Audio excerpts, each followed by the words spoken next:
What's the etiquette for the food? You can start digging in. Am I grazing? You can graze. I mean, the food's in frnt of you. I don't want it tantalizing you. It's really looking at me. It's like even though I have some business to attend to. I mean, you can. Oh no, please. No, but I want you to eat. I want you. You're a guest in my car. We'll have one bite. I'm going to watch you do it. I'm going to watch that jaw open up. There it is. Okay. So, I'm here in the parking lot of the original Billy Goat on Madison Avenue. I'm James Van Ostel. Dan Dougherty is my guest. We'll get to him in a second. Dan and I have been communicating the way most people do, over mobile phones. I've been sending him emails. We've connected on Twitter and all these different places. And it wouldn't be possible on my end if not for my Samsung Galaxy S8 phone, which I got from Boost Mobile. Speaking of Boost Mobile, I've got this amazing phone, and the camera is ridiculous. It looks so clear. And I have people who have expensive camera gear, and they look at the pictures I take, and they're awestruck because the pictures are awesome on my phone. But my phone is powered by Boost Mobile. I pay a small amount of money. I pay $80 a month for me and my son for unlimited talk, text, and data. Boost Mobile, boostmobile.com is where you can find them online. Obviously, they're all over the city and suburbs. Do yourself a favor, get on board with Boost Mobile. All right, how's the food so far? Oh my God, it's so good. All right, let's do this. It's car con carne. Let's eat in the car. It's car con carne. And now here's the star of our show, James Van Ostel. All right, so yeah, we're here. My Mazda 3 is in this parking lot. It is an authorized vehicle, so it will not be relocated at owner's expense. I'm always nervous about that. When I park in a restaurant lot as I'm getting set up, I'm always worried that my car is going to get towed. You're authorized right now, though. You're I am good. authorized. Yeah, everything we're saying right now is authorized. So Dan Dougherty is a cartoonist. He is an educator. He is a musician. He is so many things. And tonight he's also a cheeseburger eater. We're at Billy Goat, which is legendary. You've been here, right? I have. I have been here many times, and I will probably be here many times more. There are people who love Billy Goat and are less amorous. I love the flat griddle burgers. Yeah, this is a burger. The first time I went into Chicago as a kid with my uncle, and he was like, "We're going to Billy Goat's," and I don't know what that is. And I show up and I eat a burger, and this was the burger that I had. It's never changed since whatever year. 84 maybe that was? I don't know. It is totally no frills, and they serve you the burger on a Kaiser roll. They will give you a hard time if you order a single. Yeah, that's no good. No matter which location, you order a single, and they'll say something like, "Are you sure you don't want a double?" Right. Or do you mean double?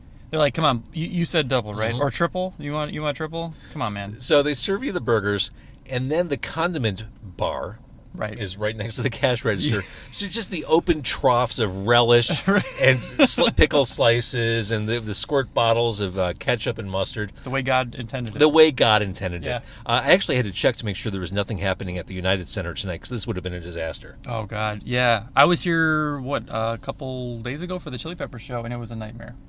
Because the Chili Peppers were there. Yeah. No, I mean, really, I'm not a Chili Peppers fan. Oh, you really don't like them? They were terrible, them. And they were great, actually. I loved them. They were. Do you like Deer Hoof? No. Dang. Okay, so I'm striking out here. We're not connecting at all. We'll connect on burgers. But seriously, you like Chili Peppers? They were good. They were good. Everything's fine in the world of the Chili Peppers. Their shirts were too expensive, but everything else is great. Oh my God, shirts are ridiculous. Like $40. For sure. I didn't get one. I'm like, I got a kid to feed. That kid can't eat a shirt. You can't justify it. You just can't justify it. This burger is still delicious. I got the double. Yeah, me too. This looks about right. The American cheese. Right on. So where to start with you, Dan Dougherty? Where? I don't even know anymore. Let's start with the least likely of the things I want to talk to you about. You're an educator. You teach the art of making comics. Yeah. How did you land into that? And besides being successful as an independent creator? Well, when I got asked to do it, I had already been, professional comic creator for, I don't know, over 10 years, maybe 15 years, something like that. And it was actually the day after my daughter was born. A good friend of mine, Doug Klauba, who teaches there, called me up and was like, "Hey, do you want to come to the school and show your work to the students?" And I'm like, "Yeah, sure." He's like, "You want to bring maybe your resume too?" And I'm like, "Wait, what?" And like a week or two later, I was teaching a class. they had need of a person with my particular set of skills. Which is to say? I hunt down people who kidnap. No, kidding. I'm not Liam Neeson. I write and illustrate comics, so I kind of specialize in like graphic storytelling, and I am pretty proficient in all the things that they needed in that one area that they were trying to fill. So, great job. Met a lot of awesome budding artists that are now starting to like put themselves out there professionally. It's and what is the aspiration of these kids? Like, to be essentially what I'm doing. Like a lot of them want to do the whole circuit of doing conventions, like comic conventions. A lot of them want to know how to run a successful Kickstarter with with a book and maybe self-create and self-sustain their own. See, book. and that's what I was getting at, because I feel like I used to teach at Columbia College. Oh yeah, okay. And I feel like if you're going to teach broadcasting in 2017, kind of the same thing. You don't necessarily want someone teaching there who only knows how it has been. Mm-hmm. You need someone who has that vision of, well, here's where this is evolving, and here's how you jump on board with this beyond the traditional means. Yep, it's absolutely right. It's the advantage that school has that I think a lot of schools either maybe don't have as much or don't even think about is that every teacher is a practicing artist professionally. Like that we're not talking about our glory days, or we're not talking about like what used to be. We're growing with the students a lot of times. Like there's programs that come out during class that you're like, okay, well now I got to figure out what this is because it seems to be the way things are going, and so it makes for more of a collaborative environment, and it certainly makes life interesting all the time when you have a student come in like, oh hey, check this out, and you're like, oh, that just changed everything. Yeah, so it's awesome. I think it's inspiring for the teachers and students alike to be in that kind of the mix of making stuff and getting out there. But I think what they look to us for is how are we doing it, like how are we making a living off of it, and the realities of it, because I think that's one thing in a lot of art schools that you don't get. All right, take a bite because I'm going to ask a question. Okay. You can't eat this quickly. Because the Kaiser roll is so big, it's hard to just wolf this down. So that what we have going on here, we have a ballet, this really precise give and take of eating and talking. It's a dance. This is a challenge today. The only thing that would be more challenging would be like a peanut butter and jelly. You can, yes. You can be Beauty, I'll be the Beast. Okay. We'll just go around. Where's Mrs. Potts? All right, so talking about comics, while we're on that topic, I came to know you from your strip, Beardo, which I just love, which is basically you on a page. Yes, sir. Or in a 3-panel format. Is Beardo heading toward the end? Yes, it is. First of all, stop. No! No! Yes. I love Beardo. Have you run out of life? Is there nothing left to share? No. There's plenty. In fact, that's been the one thing that I've had an embarrassment of riches in terms of, picking a subject matter is, life is the best thing to pull from because it's always happening. And I've been doing this strip for almost 11 years now. It's a decision that I'm making for the present, and it really it boils down to a couple things. If I'm going to do it in the future, I have to refigure out how to monetize it. That's one thing. The other thing, though, is... See, I kind of assumed that you had. I feel like I had, but times have changed so much in the 11 years that I've been doing it. Because it started off in newspapers, and that's no good anymore. I am on the largest site, I believe, for online strips, classic and modern, Go Comics. But the revenue that comes from that is okay, but it's not. There's got to be a different way, and I've actually been seeing like Patreon might be a solution for that for people in my boat.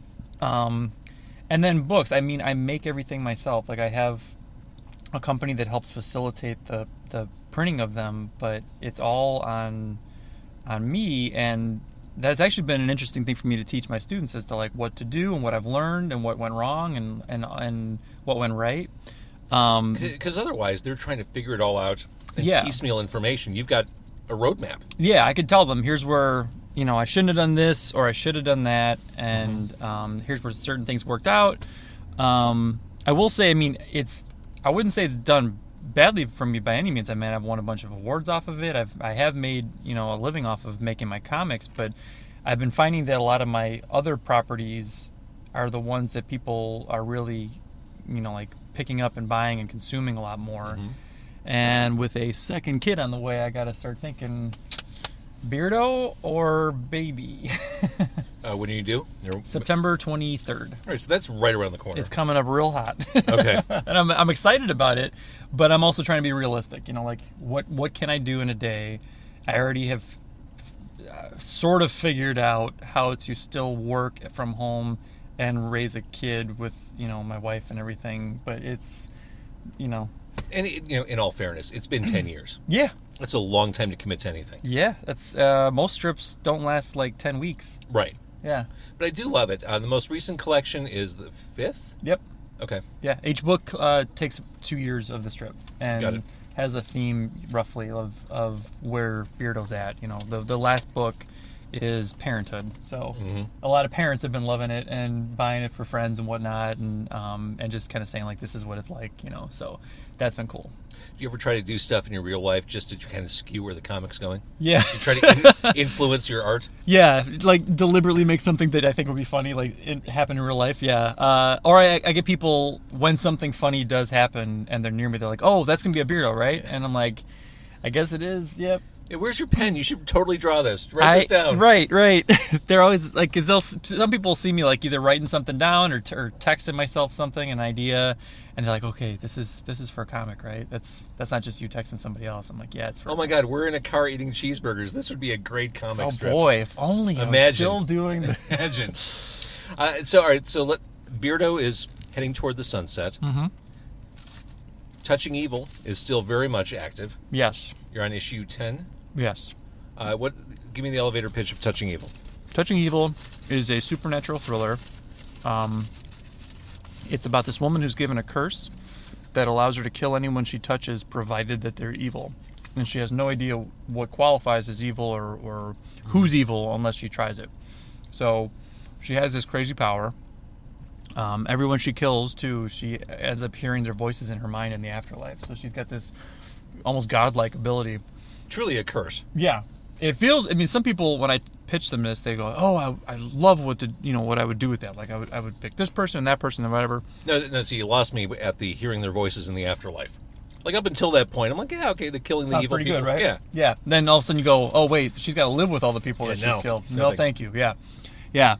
So, I'm currently on issue 10 of this book, which is also a creator-owned book, which means that I do, I write it, illustrate it, get it printed up, pay for the colorist, all that stuff.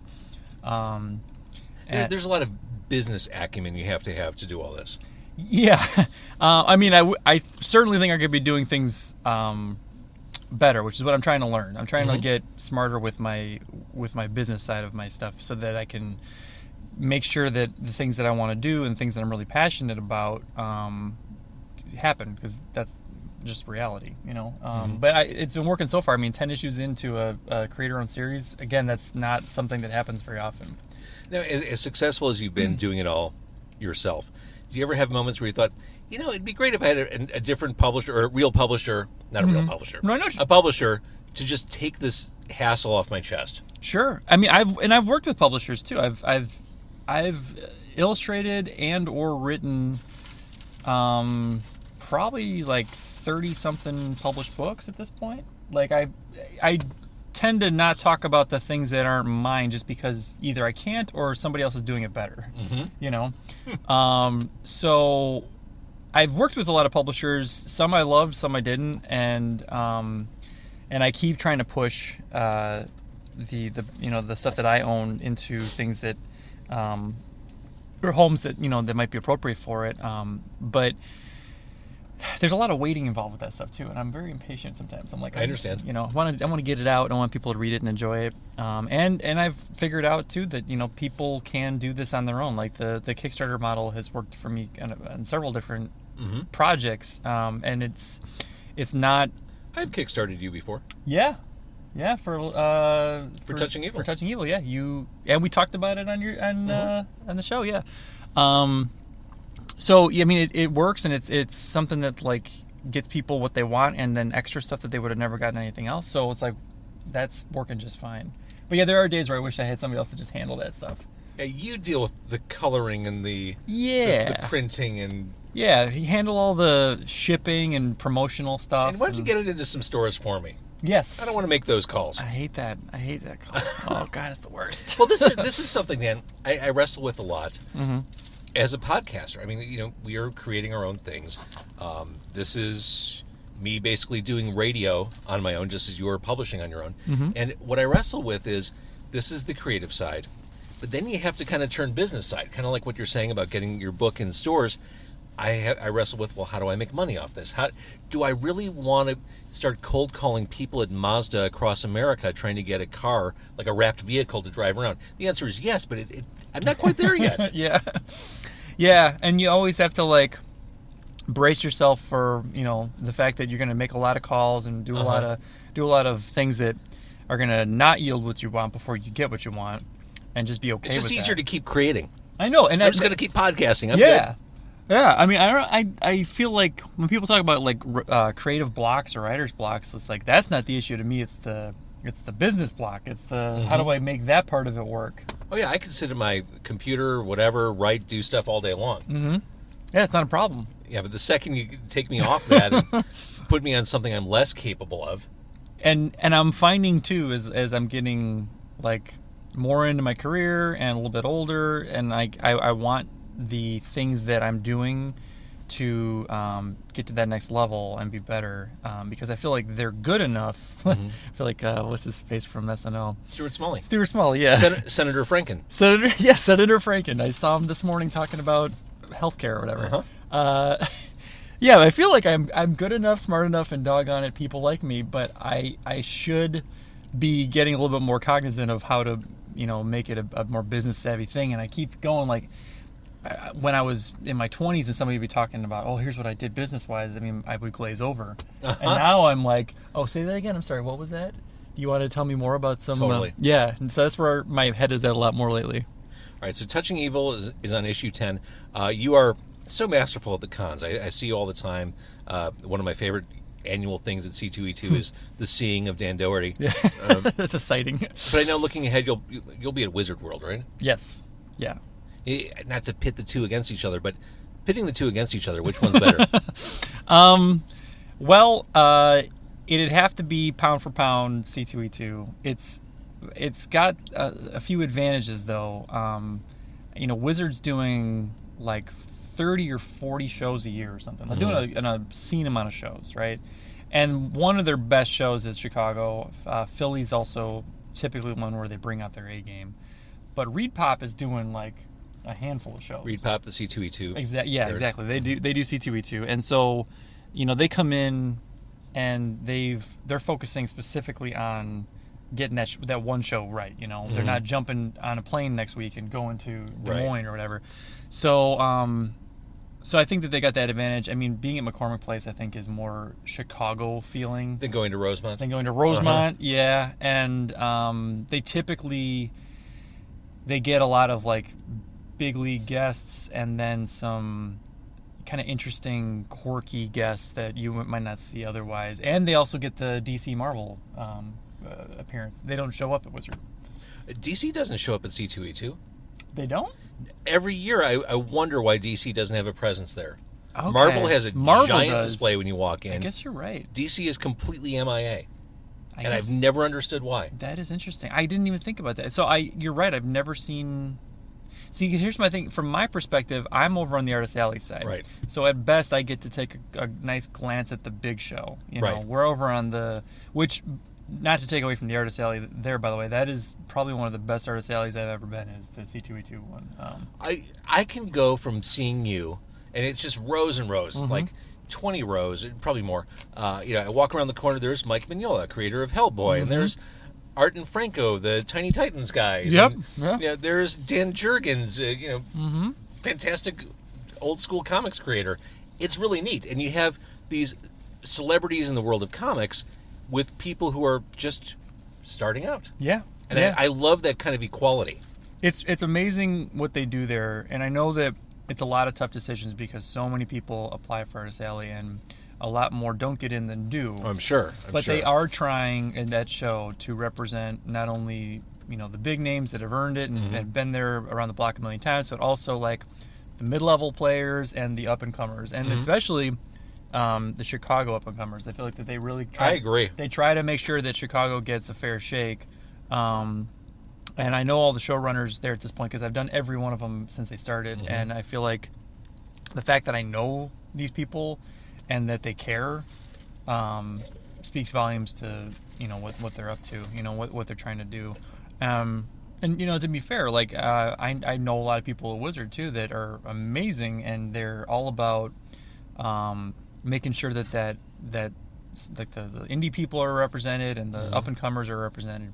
But it's such a bigger machine that they're running in terms of like all these shows that I feel like it doesn't get the same kind of love. So, that being said, I've done Wizard for over 10 years.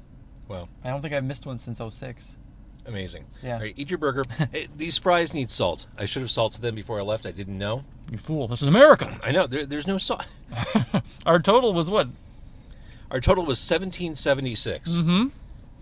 We're recording this the week of the 4th of July as we celebrate American independence. I'm paying $17.76 for burgers. It's kind of like when I go to the gas station and pull the nozzle out once it hits 21.12. I always do that. Just to do it? Yeah, well, it's rush. And I always get mad at myself if I get to like 21.24. Like, oh, you fool. It's just one of those things. My tank is never full because I'm always trying to hit peak rush. So you're stranded on the side of the road somewhere going, if only I had filled the rest of the But tank. I got it to 21.12. How cool is that? Uh-huh. How cool is that? What a landmark album that was. All right, we're going to do Facebook Live here in a minute. Before we get there, and we'll talk about some of this stuff in our Facebook Live stream, let's talk about your band, On the Off Chance. Yes. I have, as a visual aid, the album. Nothing is better on radio than a visual aid. Yeah. White Shoes, Black Water. Tell me, for those who haven't heard it On the Off Chance, tell me when the band started, why, who's in it. Yeah. Band started about 3 or 4 years ago, I think. We were sort of a hodgepodge of people that I think I was the centerpiece of each connection. There's Jay and Steve who are cousins, so they have their own bond there. But Jay and Steve have the recording studio that I recorded my previous band's album at, and I've been friends with Steve for forever, and Jay by default because Jay kind of was just kind of introduced into that circle via Steve. Anthony, my longtime bass brother, he plays that bass so good, and you can't find bass players. Is it true? It's hard to find a bass. He's not only do I have a great bass player, but I just have a bass player. But he's my bro, and we've been in business playing music for I don't know forever. It feels like, but we all came together. We have a female singer, Becky Rako, who's now like a guest artist on the band. But the five of us were all on that album that you now have in your hot little hands. And we made that album last year, and then kickstarted a vinyl version of it, which I will have in 2 days. Amazing. Yes, I'm so excited about this. I already have the proof copy, and I played it. It's so cool. Oh God, when you have the thing spinning, and it's like that's me, and it sounds That's really neat. It really is like, and I've got my special. It looks different than the regular ones, the proof copies. So I've got my special version of it, but we get the actual versions for the backers and for the public in about 2 days. I feel a blues influence in what you do. Yeah. There's some definite blues progressions in that album, particularly in the songs that I write. I'm one of two primary songwriters. But you can definitely feel that in this album, especially. I think we wanted to amp that up a bit more. It just felt right for where we're at right now. So is that what you grew up on? I mean, just I'm more of like a. It was two things. It was classic rock, and it was like alternative because I was like 12 when Nevermind came out. Oh my God. Yeah, me too. Yeah. All right. So on the off chance, since we're recording this in early July, the next time we can see your band, as we're talking about the band. The next step would be to point people to where they can see it. Where are you playing next? Okay, so this airs after July 14th, I'm assuming? Yeah. Okay. Then you won't see us at the Cubby Bear, which we would be there. Well, let's pretend they did. Okay. So the Cubby How Bear was the show? The show was amazing. Oh my God, I can't imagine. It was weird how many times Dave Grohl came up on stage. And You wouldn't expect that, but there is that Cubby Bear thing. you know, yeah, the show was great, I think. And then we have a show coming up that I'm really excited about. It's September 2nd, which is Labor Day weekend, right? It's always Labor Day is the September one. Yeah, Right, that's okay. the way that works. Yeah, I always confuse it with Memorial Day. September 2nd, we are opening for Bare Naked Ladies with middle act special guest Living Color. Get out. I will not get out. That's I'm in this Mazda for keep. a monster bill. Yeah, it's amazing that we got on this. I'm Bare so, Naked Ladies, Living Color, and On the Off Chance. I know. Finally together at last. That's ridiculous. I know. I'm as dumbfounded as you are, but I am excited about it. It's at New Lenox since that they have these triple play series.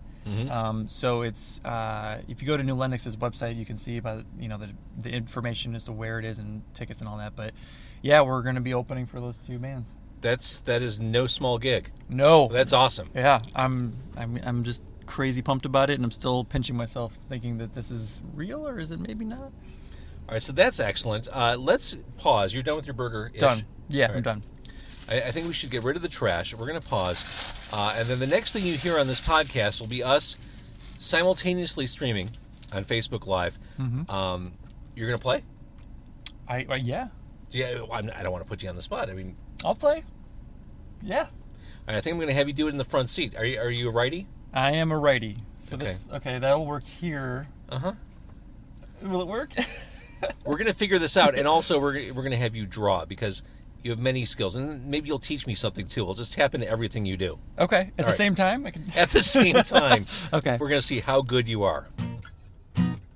So should I go? No, hang on. I We're not live yet. Hang on. I'm so excited. This is very exciting. All right. Hi, Facebook Live. I'm James Van Osel. In the backseat of my car is Dan Dougherty. Hey. Dan is a comics creator. Truth. Beardo's going away, though. You created Beardo. Beardo is on its last legs? I'm just killing him. No, yeah, he's on his last legs. Book 5 is the final book, and you can get it.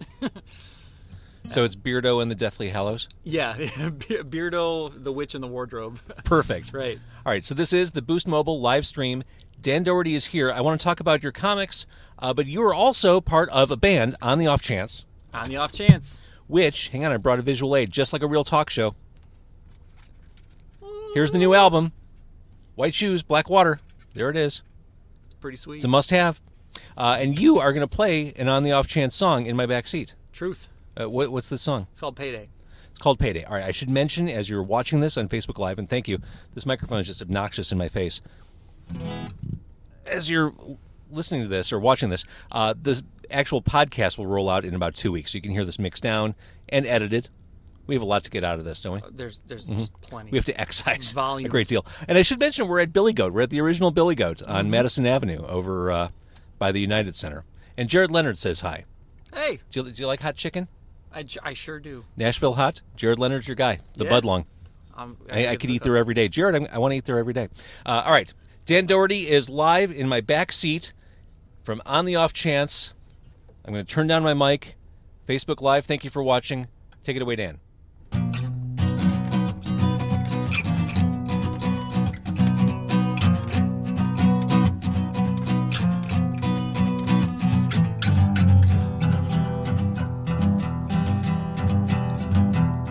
Well, the money goes out. Why don't the money want to come back in? Yeah, yeah, well, the money goes out. Why don't the money come back? Why don't the money come back?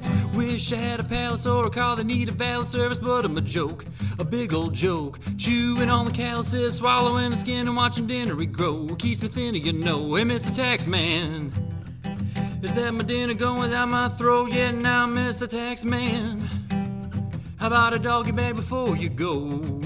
Ask someone who's living in the grade that I get paid while you're making it work, making it work. If you get an answer, then you must have seen a ghost, 'cause I'm dead broke, yeah, I'm dead broke. Hey, Mr. Moneybags, You're always dancing like there's nobody there. Now, Mr. Moneybags. On the floor is made of people that you're paying to care. One stiletto, what's one more? Breaking my back, get my foot in the door. Days, always such a faraway day. And it's long gone before it arrives. But maybe you can float a little my way. Don't ask me what I need it for. Don't ask me what I need it for. Don't ask me what I need it for. Don't ask me what I need it for tonight.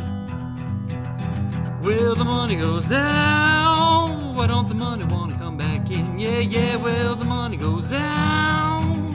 Why don't the money come back? Why don't the money come back? If you wanna be a millionaire, you gotta be a billionaire from the start. Right from the start. You can obscure that you can see from outer space and tell cells apart. I wonder where your heart is, Miss America. Why don't you take a couple liberties now, Miss America?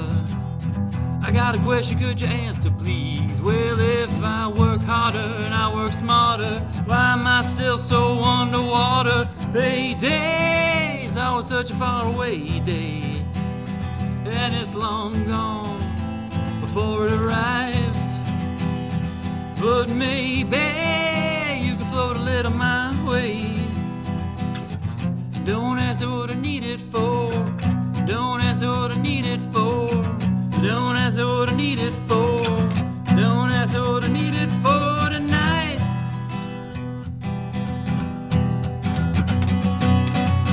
Well, Mr. Bobby Plant, what's waiting at the top of the stairs? Yeah, Mr. Bobby Plant, I said what's waiting at the top of the stairs? I hope the money's better in heaven. No, it's always better in hell. Paydays, always such a faraway day, and it's long gone before it arrives. But maybe you can float a little my way. Don't ask me what I need it for. Don't ask me what I need it for. Don't ask me what I need it for. Don't ask me what I need it for tonight. Yeah! Dan Dougherty! Hey, That was awesome. thanks. Payday. I think we can all relate to that. Yep, it's all long gone before it arrives. 3, 2, 1. All right, so I completely biffed the last Facebook Live. I tried to set it up on my little mount. I said mount. I tried to set it up on the mount, and I ruined everything. James Van Ossel's mounting things in his car. I'm I'm the only thing in this car. No, wait a minute. That's right. That's right. So Dan Dougherty, you just played, if you're watching this now on Facebook Live, the Boost Mobile stream here, Dan Dougherty just played live because he's in the band on the off chance, and you can see them at Cubby Bear next week, and also in New Lenox in September, opening up for Bare Naked Ladies in Living Color. But Dan is also an accomplished, a successful, and award-winning comics creator. He created the strip Beardo, which I adore, which is basically him in comics form. Touching Evil, which is super cool, and on issue number 10. So now Dan is, now that we've made him perform with a guitar, we're going to make him draw. You make it sound so forceful. Uh-huh. So, all right, what are you drawing? I am going to draw James Van Osdel in his... No, really? You're I'm going to gonna draw me? I'm going to try. So, okay. Can you make me thin? I'm going to make it beautiful. Oh, see, already you've gone with the big nose, haven't you? How dare you? You've got an elegant hawk-like... That's me. I've got a hawk-like nose. I'm hating this idea already. Regal. I think you should have a van for this show. Then it would be the James Van Osdel. Right, that makes sense. That makes sense. I've got the headphones. See, my back camera's busted. I'm going to try to flip this around real quick. Hang on. So this is what Dan's drawing here. I'm drawing He's using me as a reference. the greatest reference. I look so happy. You are, because you're in your car. Well, you will be in a second.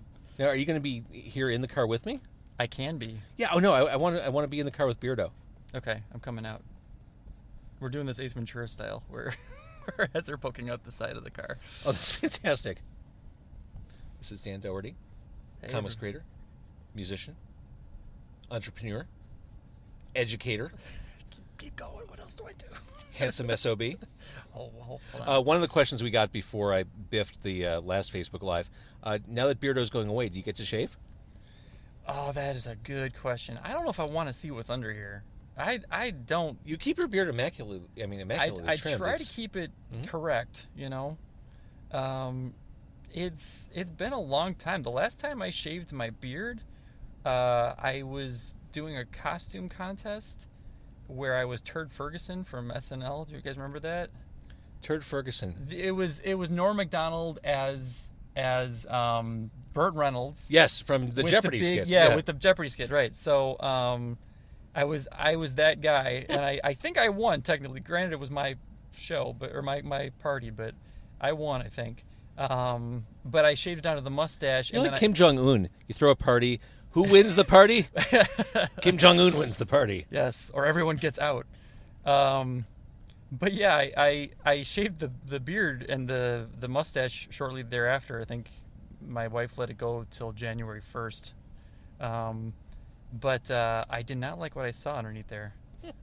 So, I don't know. The beard kind of keeps the... Well, you should grow it out to a more hipster length. Maybe I'll go the opposite way, where I'll just go We'll crazy. go play some Galaga at Emporium. Yes! I'll Get a couple IPAs. Yeah, I'll wear those ridiculously tight shorts that I've been seeing on everybody. Oh, yeah. Those are Or get one of those man hugging rompers. all kinds of wrong things. So, yeah, it was... This is how small you think my car is. After playing in the back seat, this is your impression of how big the Mazda is. It's a wonderful car. To all the sponsors out there. I still think you should get the James Van Osdale. Well, first of all, I would love to get a wrapped vehicle. Like, how badass would that be to drive around town in a car con carne car? Oh, like with God, the yes. signage. I mean, Yes. I've got the magnet on the side of the car, but Yeah. I think an ice cream truck would be pretty cool to broadcast out of. Does anyone ever think that you just are serving meat? Like you're just going around? No, that's never been a concern. They're like, sir, I will take some meat. Like, I'm not selling meat. Like, yeah, I'll have 3 meats, please. But think about it, wouldn't an ice cream truck? I mean, I think it's the right size. I could have a stand-up base in an ice cream truck. Oh God, you could get like a little conga thing going on there. I could actually have a soundboard. Yeah. In an ice cream truck. Oh yeah, you'd be well on your way. Yeah, you need all that. So if anyone has an ice cream truck they want to part with, yeah, can you get us an ice cream truck for James? I'm uncomfortable with how accurate that is and how that looks like me. This is a testament to your skill. Thank you. You got your headphones on. Now I didn't shave today. Do you want a little stubble in there? There's a 5 o'clock shadow factor in there. You want to get the little? Yeah. Yeah, there it is. Oh, now we're cooking. Look at this guy. Oh, that's amazing, Dan. There he is. He's alive. This is hilarious. So a sketch like this with the two of us, what'll it go for? Like $100, $500? 8,000 macaroons. This is like a Jack Kirby Mr. Miracle original you're doing right here. Oh look! Oh, I've got the you've got right the on the car side. magnet right there. That's Yeah. fantastic. Okay, and then maybe we need like a window with some meat. Right, the meat window. Meat window. This is so great. Let's get like almost like the Flintstones. I want to say hi to former Car Con Carne guest Marty Casey, who's watching us right now. Oh, hi. Hi, Marty Casey. I made him play in the backseat too. Nice. Mhm. What did he play? He played one of his solo songs. Oh, nice. And that podcast will be up, or it just went up. It just went up, and it's awesome. Meat, please, and thank you. There we go. And then we'll just call this the meat window. The meat window. Oh, Dan, this is That's insane. the place, right? The meat window. Actually, that's the name of my first adult movie. Yeah, that doesn't sound right. It sounds like I just described some stuff. Kevin Leonard says, Beardo! Hey, how you doing? Got some people tuning in. I love it. Okay. Well, the great thing about the Facebook Live thing, you don't get a huge audience when you first do it, but over time, people do watch it. I mean, because it's so hard to catch people in the moment. Yes. They're building the audience. They tell you that. And they're not joking. I heard that they're trying to push that so hard that they put it over things that are being posted otherwise, like that are non-live video related. Mm-hmm. So like it's like precedent or something, or first dibs in people's feed. Oh, this is great. Are you wearing a collared shirt? I am in this. Because in real I'm life, not you're in a real T-shirt life. guy. I am. You know what? Let's go back to the T-shirt. Let's bring it back down. You know, to real. I strive for verisimilitude. Let's get real here. Mhm. This collar nonsense. I got the Adam's apple popping out. Mm-hmm. Let's get this guy going. Yeah. Look at that shirt. Oh, you look like you've been working out. In this picture, yes. Yeah. Let's get this super jacked here. No. Mm-hmm. Bring that down a little bit. Maybe get my arm hair going there. Okay, feeling good. Feeling pretty good. I love this. This is kind of what we did. You know what I'm looking at right here? Facebook cover photo. Beautiful, yes. All right, can you hold it up to the camera? Yeah. All right, this is the finished product. Dan Dougherty. This is so great. This is so great. There's my Mazda 3. Yeah. This is ridiculous. The meat window. You're such a talent. All right, so Dan Dougherty, as we wrap up this podcast here, On the Off Chance can be found at... On the Off Chance can be found on Facebook. We have our own page, On the Off Chance, to search that. You can also you just go to my page, Dan Dougherty, and find all the That's stuff. with a D-O. Yeah, like cookie dough, and then right down the keyboard, ERTY. Yeah, You've said that before. I will say it again. Yeah, and I'm on Instagram a lot too, so you'll see a lot of stuff on Instagram. Just look up at Beardo Comics. So Beardo Comics, they can find Beardo, they can find Touching Evil. They can find that and pretty much everything that I'm up to. I always Facebook and Instagram everything. So you'll see not only the art stuff, but the music as well. You'll see music. Isn't that amazing? That is amazing. Yeah. All right, so I want to say, hang on. There we are. I want to say thank you for watching on Facebook Live. This episode, where am I looking? You're There. There. Yes. This episode will be live in 2 weeks on what's my website? It's carconcarne. Thank you. .com. Yeah. Yes. .com. Yes. .edu. Teaching people how to drive and Right. eat meat and That podcast tax with break, strangers. yeah. Yeah. So thank you for watching on Facebook Live. I'm going to stop this. Bye. Dan, you're amazing. Thanks. You are too. I'm going to hit finish.